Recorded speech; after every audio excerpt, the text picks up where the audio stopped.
Villano, mega love shout out po, and kay Junalyn Yukawa, and kay Irish Lidesma. Ayan, mega love shout out. Ayan, gandang gabi po Sir Joseph, and kay Ma'am Junalyn, and kay pasensya po kayo, parang Ma'am Mary Abad. Tiyuko, and kay Miss, and kay Lidinet. Start na tayo sa ating topic. Mamaya na yung shout out. Kasi pag napuro tayo shout out, di tayo matatapos. So ito na mga kababayan, speaking, unahin natin itong kay Cynthia Villar. Sa mga hindi po nakakaalam, siguro alam nyo naman po at kilala nyo naman po sino si Cynthia Villar. Yan po yung nang-aaway ng security guard. Yan po yung mga matapang na wag mo kong gawing loko-loko. Hindi ako loko-loko. Alisin mo yan. Ako nagpaayos ng kalsada na yan. Kami nagpaayos niyan. Dating gubat ito. Ginawa namin sa division ito. Hindi ako loko-loko. Wag mo. Ganon. Speaking of Cynthia Villar, eto na mga kababayan. Pakinggan ninyo, ito po ay mula sa Bilyonaryo News at sa pangunguna po ng anchor na si Corina Sanchez tuloy. So ito mga kababayan, ay ayusin lang po natin ang ating mic kasi nga idikit natin siya dito at para ma-play. Ayan, ito na.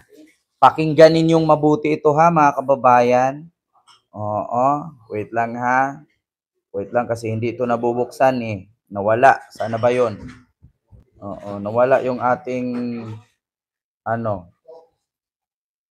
bakit nawala? Yung ating TikTok. Ayan. Dito tayo mga kababayan.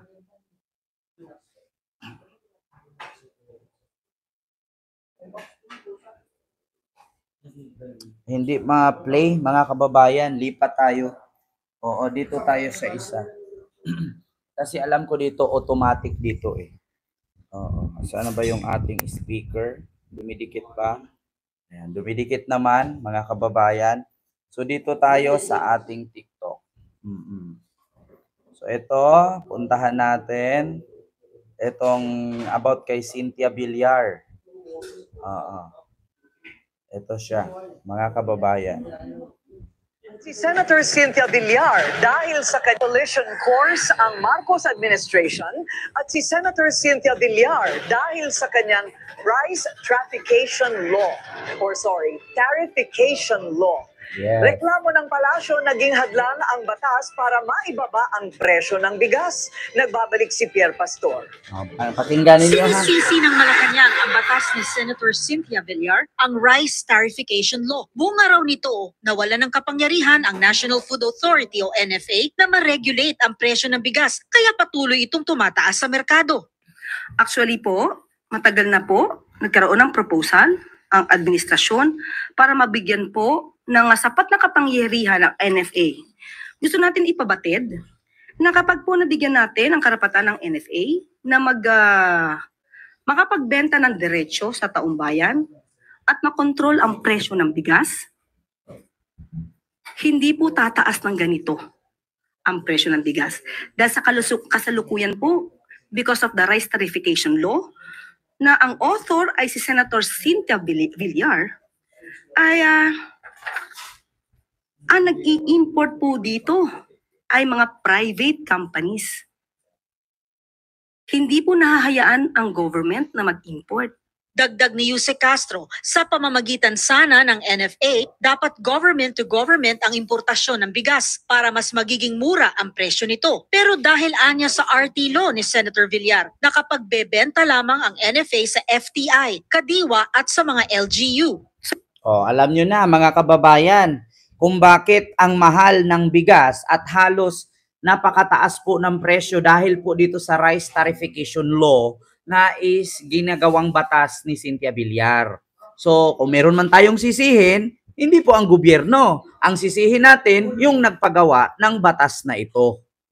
Kasi alam nyo sa totoo lang mga kababayan, halos mawala na po ng gana ang ating mga kababayan na mga magsasaka na gumawa pa ng ganyang bigas or kung anuman, no, na ani. Kaya yung ibang mga magsasaka na nawawala ng gana magbenta. Bakit? Ang mahal ng kanilang gastos sa mga fertilizer, sa mga abono, tapos ibibenta lang ng mura. Bakit? Kasi nga naaangasan sila dito sa mga private na nagtitinda ng bigas. Kasi kadalasan po sa mga bigas na nanggaling ngayon sa ibang bansa, hindi na po sa ating bansa. Kasi nga, dahil sa napakamahal po at napakataas po ng rice tarification law. No, ang taas po na kasi ng buwis na ipinapatong.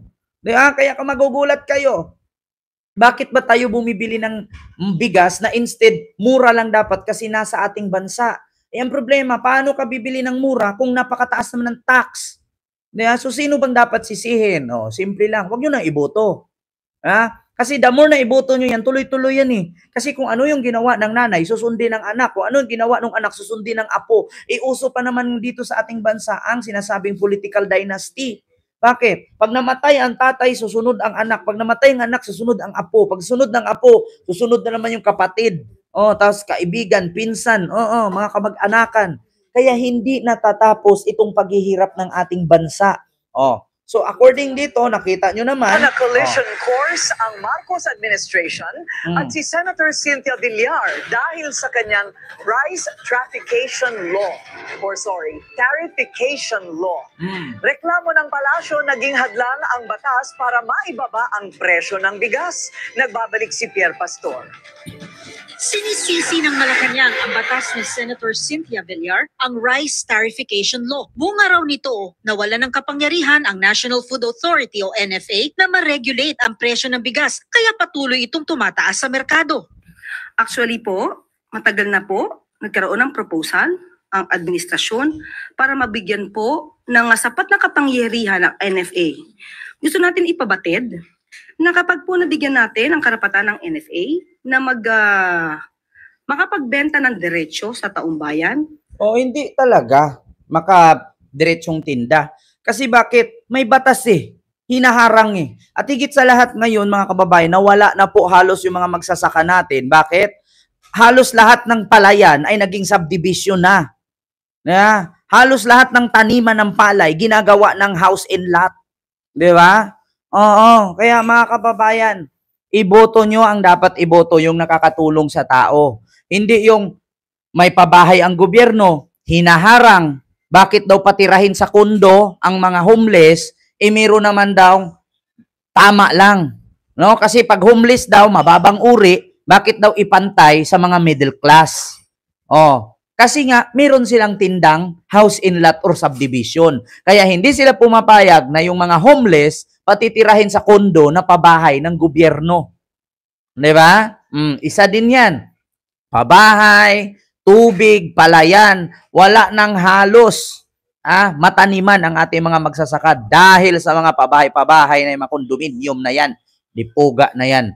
Alam nyo na kung sinong dapat ninyong sisihin at huwag ninyong iboto. Hindi na ako magsalita. Narinig nyo naman sa balita. Bakit mahal ang bigas? Dahil sa rice tarification law. Ito, sunod mga kababayan. Dito tayo. Tapos na tayo.